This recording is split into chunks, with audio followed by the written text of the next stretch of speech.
Selesai dilantik menjadi Menteri Agraria dan Tata Ruang Kepala Badan Pertanahan Nasional Kabinet Merah Putih Presiden Prabowo Subianto dan Wakil Presiden Gibran Rakabuming Raka pada Senin 21 Oktober, Nusron Wahid banjir doa dari masyarakat Kabupaten Kudus. Harapan disertai doa bagi Nusron agar bisa mengemban tugas baru dengan baik tidak hanya datang dari keluarga saja. Tenaga pendidik, santri, dan pelajar di SMK Asaidiah 2 Kudus hingga masyarakat umum turut memberikan doa terbaik kepada Nusron Wahid mengemban tugas baru untuk Indonesia. Informasi selengkapnya akan disampaikan langsung oleh wartawan Tribun Muria Saiful Masum. Silakan rekan Saiful. Baik, terima kasih untuk rekan Mei. Jadi memastikan kepada sahabat Tribuners ya, dimanapun berada, bahwa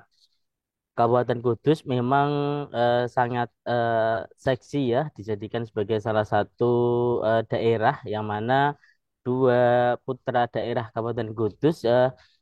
masuk dalam jajaran menteri dalam kabinet Merah Putih yang Presiden Prabowo Subianto dan juga Wakil Presiden Gibran Rakabuming Raka ya.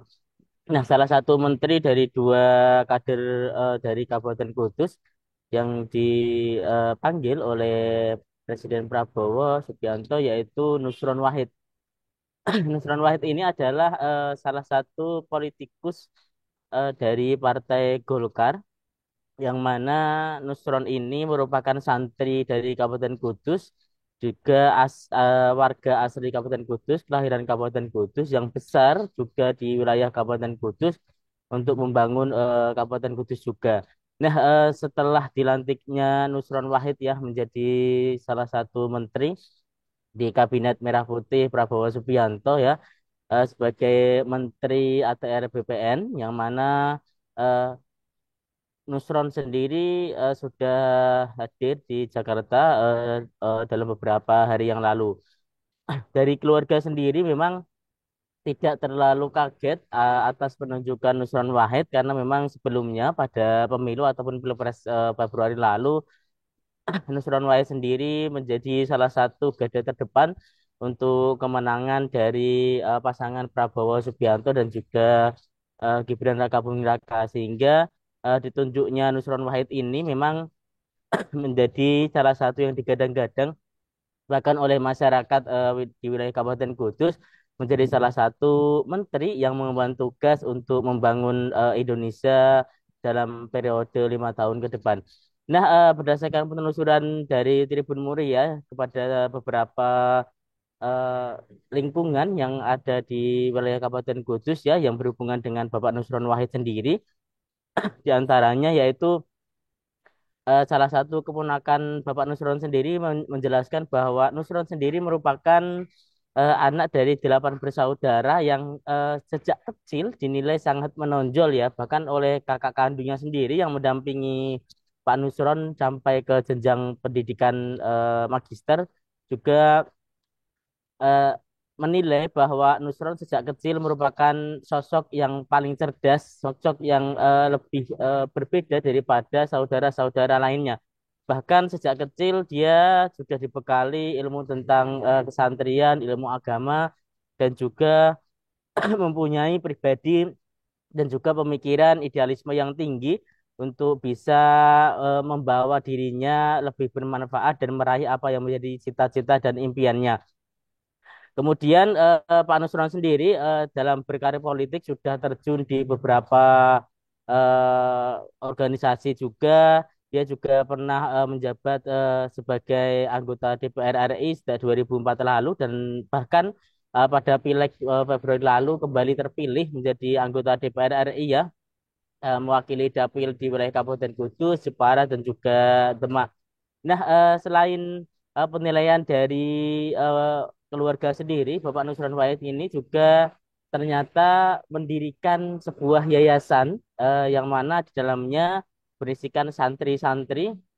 yang diakomodir dari berbagai wilayah, bahkan di berbagai wilayah dari Indonesia, ada dari luar Jawa juga, yang mana diakomodir untuk bisa menuntut ilmu, untuk bersekolah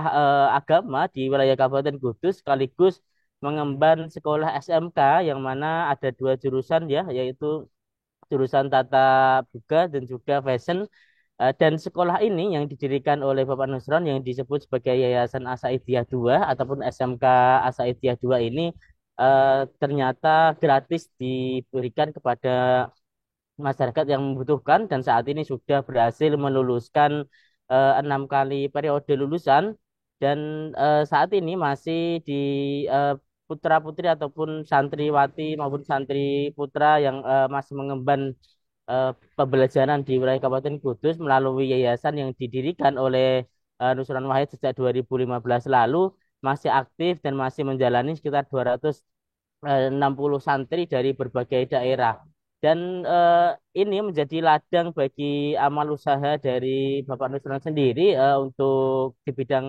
di bidang sosial kemasyarakatan yang mana dalam rangka membangun pendidikan yang lebih berkarakter dan juga menunjukkan bahwa Kabupaten Kudus menjadi salah satu kota santri yang bisa membawa perubahan terhadap perubahan dan kemajuan Indonesia 5 tahun ke depan. Demikian dapat kami laporkan langsung dari Kabupaten Kudus kembali ke studio.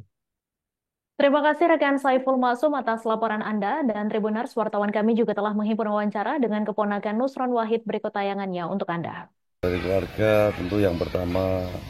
senang alhamdulillah, akan tetapi yang perlu dipikirkan adalah bagaimana Pak Nusron harus kuat bisa membawa amanah ini dengan beban yang sangat berat ini, tentunya bagaimana amanah ini bisa terlaksana dengan baik bagaimana diamanahkan oleh undang-undang untuk kementeriannya, juga amanah dari Pak Presiden, Pak Prabowo. Seperti itu. Ini dari keluarga hanya bisa mendoakan semoga Pak Nusron kuat dan bisa menjalani semua. Download Tribun X sekarang, menghadirkan lokal menjadi Indonesia.